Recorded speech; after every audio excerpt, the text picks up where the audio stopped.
So ఆడవాళ్ళల్లో pregnancy రావడానికి ఇప్పుడు చాలా కష్టమవుతుంది. ఇలాంటి కండిషన్స్ ఎలా మనం తెలుసుకోవాలి, ఎప్పుడు డాక్టర్ని కలవాలి? నమస్తే అండి, నేను doctor Sushruta, Kurnool 49 fertility centre.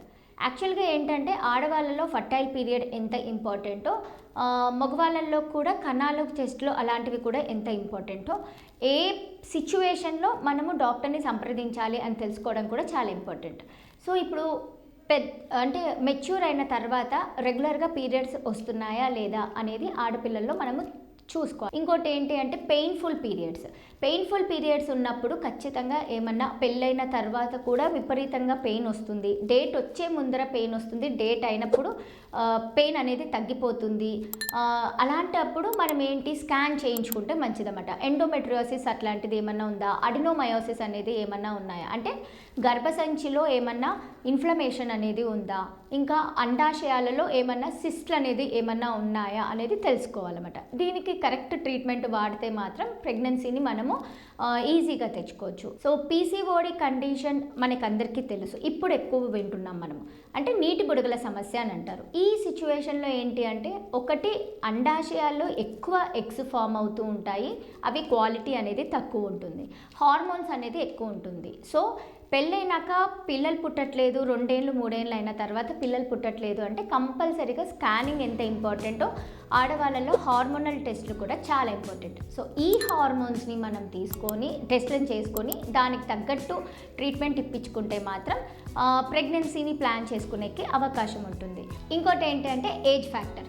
25 to 30 years వరకు ఏమవుతుంది, కొంచెం నంబర్ తగ్గిపోతుంది, క్వాలిటీ తగ్గుతుంది. 35 అబోవ్ ఉంది అంటే మాత్రం క్వాలిటీ పూర్తిగా తగ్గిపోతుంది.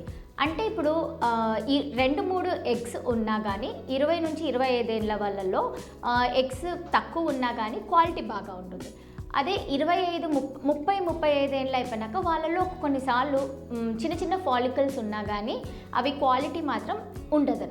సో అలానే కణాలు కూడా మగవాళ్ళల్లో 30 ఏళ్ళు ఉన్న వాళ్ళ లోపల 30 ఏళ్ళు లోపల ఉన్న వాళ్ళ క్వాలిటీను 30 తర్వాత ఉన్న క్వాలిటీ చాలా ఇంపార్టెంట్. ఇంకోటి ఏంటి అంటే రిపీటెడ్ మిస్క్యారేజెస్. ఇవి ఎందుకు జరుగుతుంటాయి అంటే, మేడం 2 నెలలు 3 నెలల వరకు డేట్ రాదు, సో ప్రెగ్నెన్సీ టెస్ట్ చెక్ చేసుకుంటే ప్రెగ్నెన్సీ ఉంది అని తెలుస్తుంది, కానీ కొన్ని రోజులు అయిన వెంటనే డేట్ అదంతగా అదే వస్తుంది, లేదంటే బేబీ ఫామ్ అయింది, హార్ట్ రేట్ అనేది ఫామ్ అవ్వడం లేదు. ఇంకొకటి ఏంటి, 3 నెలల వరకు అవుతుంది, స్పాంటేనియస్గా బ్లీడింగ్ అయిపోయి అబార్షన్ అవుతుంది.